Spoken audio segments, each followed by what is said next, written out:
Hi there, Andy Fyon from Rambles with Robin and Ruby. Those of you who follow me know that I'm interested in the relationship between geology and native plants, including the communities of Arctic disjunct plants located along the Lake Superior coast. In that spirit, I share with you a May 20 in the year 2023 hike to Noisy Cove, or Noisy Bay, located on the coast of Lake Superior, about 12 kilometers southwest of the town of Wawa, Ontario, just north of the Lake Superior Provincial Park. I was interested in Arctic disjunct plants that grow along the Lake Superior coast and in the geology of the headland. While we did see Arctic disjunct plants, the elusive purple saxifrage remains, well, elusive. But join me as I share what we did see along this lovely coast of Lake Superior at Noisy Cove.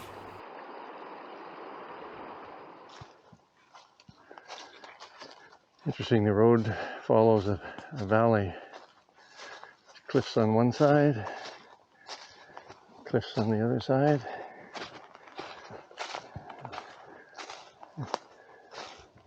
And if you look at Google Earth, this series of these linear trend lines, faults, valleys, and they probably are faults, but that's a guess, of course. But it's an ideal place to put a road. And this is a substantial road. Well, it was. Here's an old beaver lake, the beaver lodge right across. Quite old. Built a number of years ago. Haven't seen any fresh beaver chew, so it certainly doesn't look active.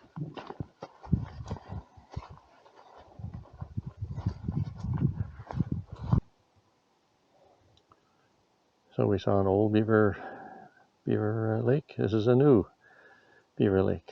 We know it's active. There's lots of beaver chew, recent beaver cut floating.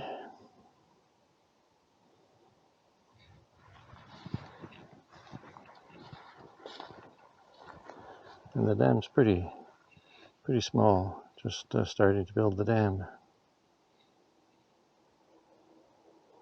Beavers love to build beaver dams on the upside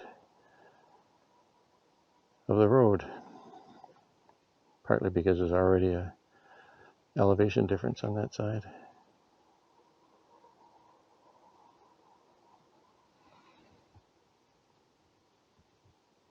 Well, a little bit more along this old road trail.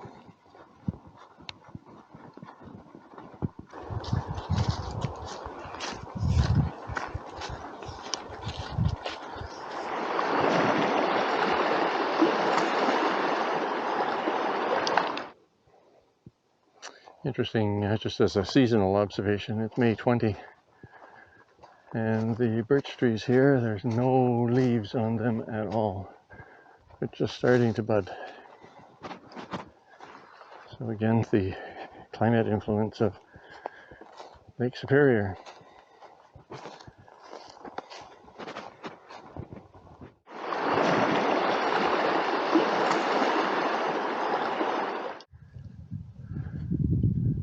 So along this trail to Noisy Cove, Noisy Bay, there are signs that there was mineral exploration work done here not that long ago.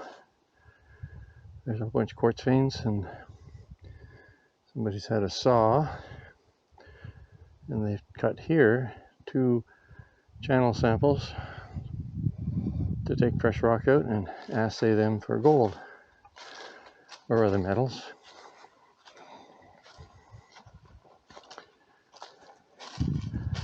The quartz vein there that's exposed, very white, milky white. And there's another channel cut where a sample has been taken of the quartz vein and the wall rock for analysis.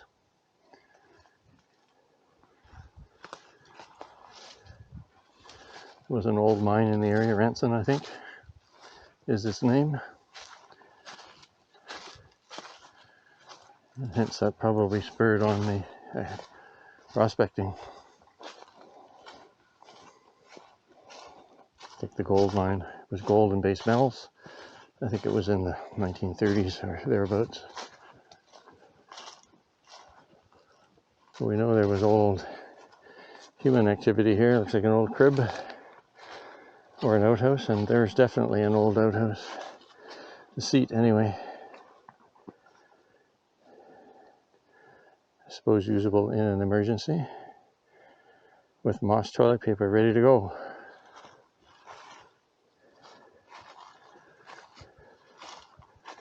Or not. One of the All Trails reports describes mucky and wet trail. This is it. It's not mucky, it is wet. It's pretty short. The creek has just followed down the old road, so it's very easy walking. And so far, no wet boots.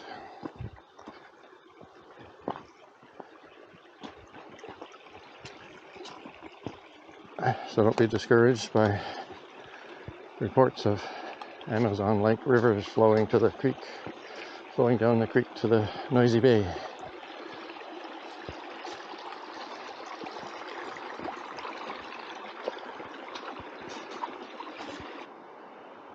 It's a little tricky to get to this headland. I'll give you a sense of what it's like.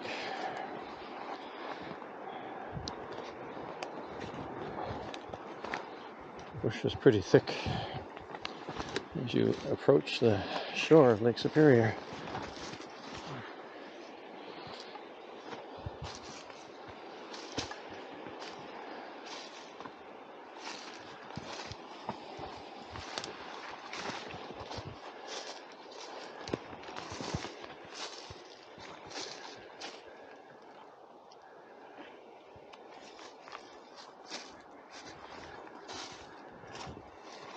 Eastern white cedar, balsam, white spruce,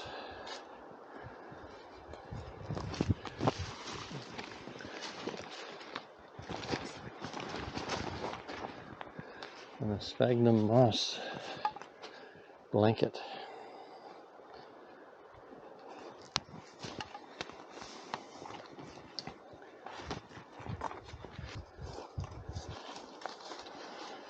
As we're making it down, climbing off the cliff, you can feel the cold air rushing up from the lake. Quite refreshing.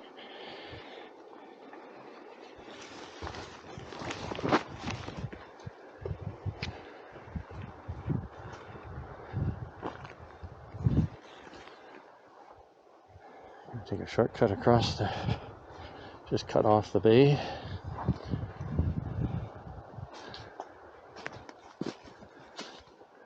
Old cinder blocks.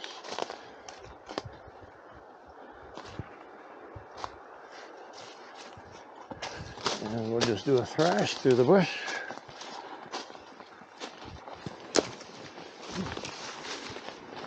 And here we are on a trail. And there's the beach.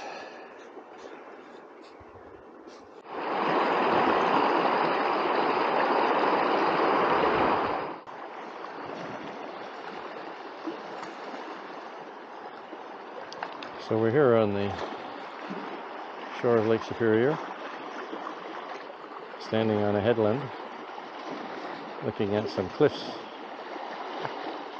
And what brings us here are two things. This is Noisy Bay, and the scenery is spectacular, of course.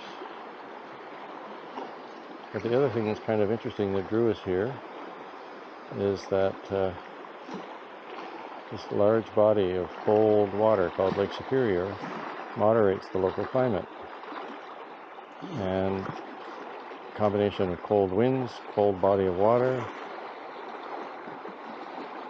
helps sustain Arctic disjunct plants that occur on these headlands. Disjunct meaning that normally these plants grow in the Arctic, so they're several hundred to 1,000 kilometers south of where they would normally be expected. But they grow here in the headlands, and they have been here since the last ice age because of the cold microclimate created by Lake Superior. So one of the things we're looking for is to see, in fact, if there are Arctic disjunct plants, and also to get an idea of what the geology is. So we'll just walk back, and I'll give you a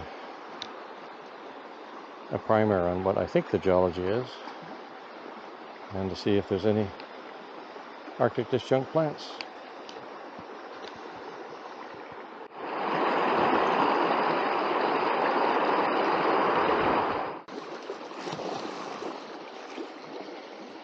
With respect to the geology of the rock, the substrate, what I can see are little yellow or cream-colored crystals. Those are crystals that are called feldspar, the mineral feldspar. And they grew quietly in a magma chamber. They grew when the rock was liquid, deep below the surface of the earth. My sense is that this is probably a rock whose bulk composition is andesite or diorite in intrusion parlance, the geologists call them, and that it did not erupt onto the surface of the earth.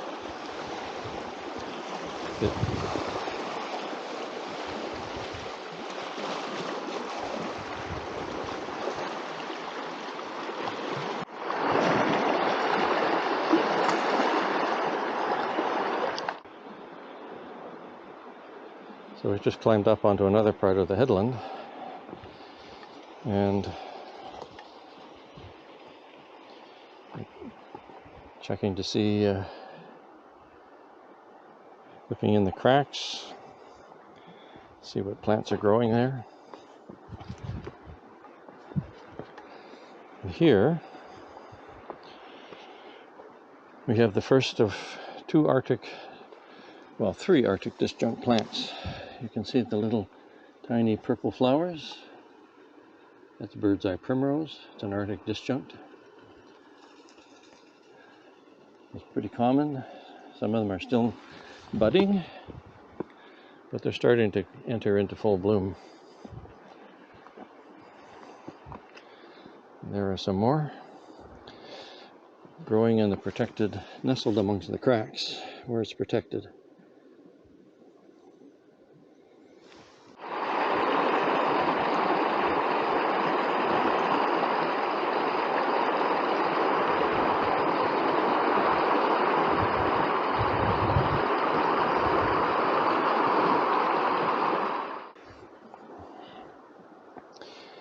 Here we have what I think is a sedge, sort of hummocky habit to it. And I'll put the correct name in when I verify it. I'm not a good sedge person.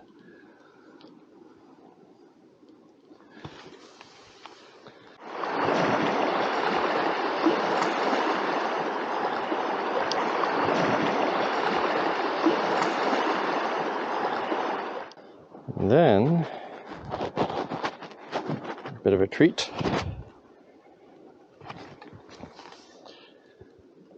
We have along this edge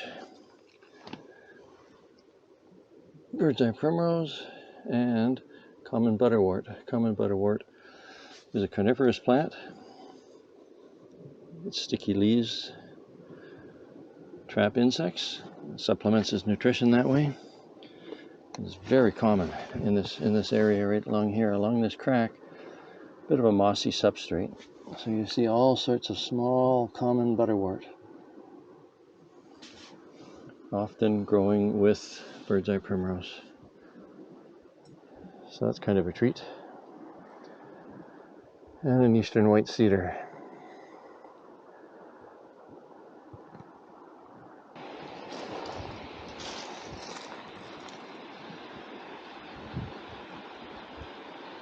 So this may be the third Arctic disjunct plant growing in the south face rock amongst the lichen facing Lake Superior.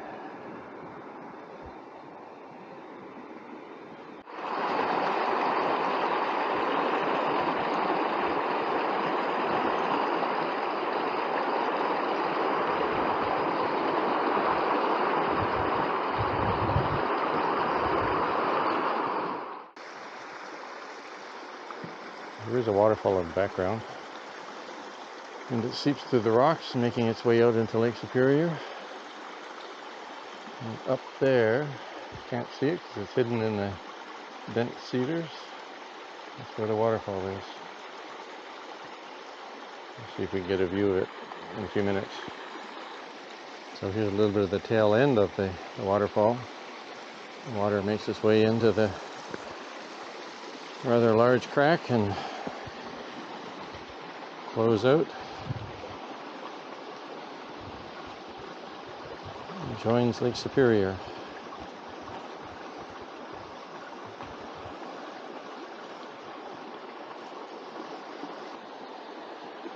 We're going to go and see if we can find the waterfall that we hear. You can see a little bit through the bush. We'll go and thrash around a little bit.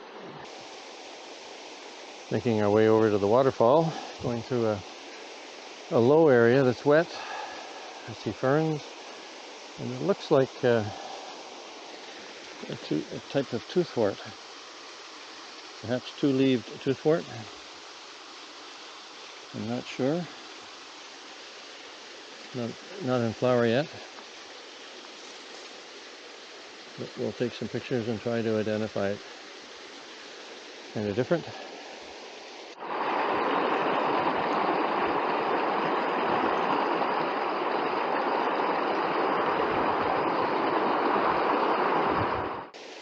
And you can see the ferns here. I would normally expect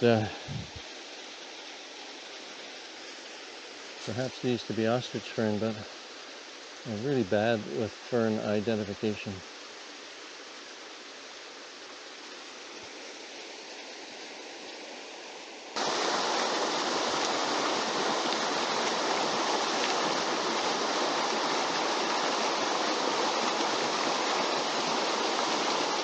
Another flowering plant that I found growing in the moist area leading to the waterfall is skunk fern, which was confirmed by an expert on iron naturals.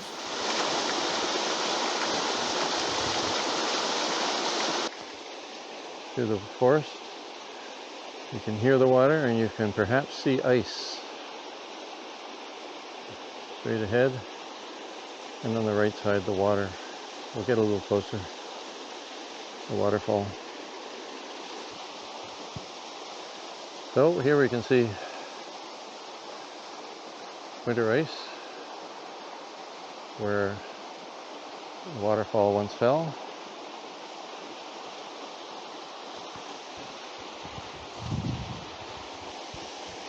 And now you can see the waterfall, tiny one.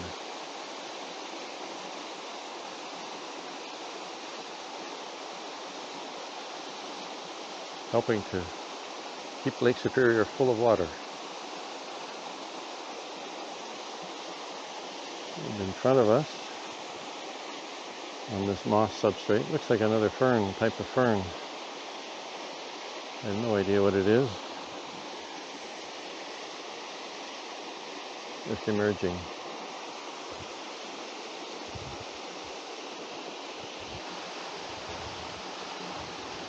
The big chunks of ice that have fallen off the rock face. This is ice that would have formed early in the winter as the waterfall slowly froze up.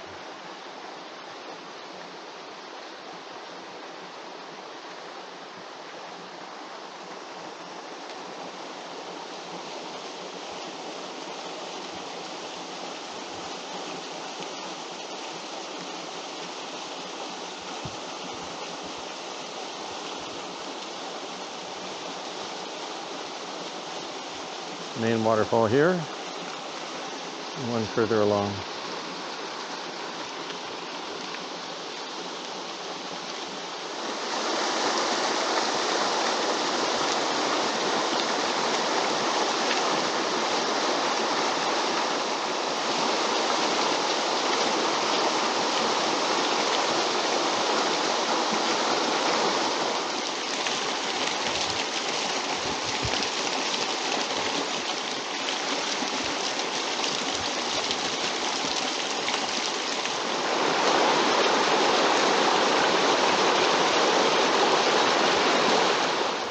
That's a wrap for this video. We did the hike to Noisy Cove. We did see a couple of Arctic disjunct plants that are typical of the coastal areas along Lake Superior. The geology was quite simple.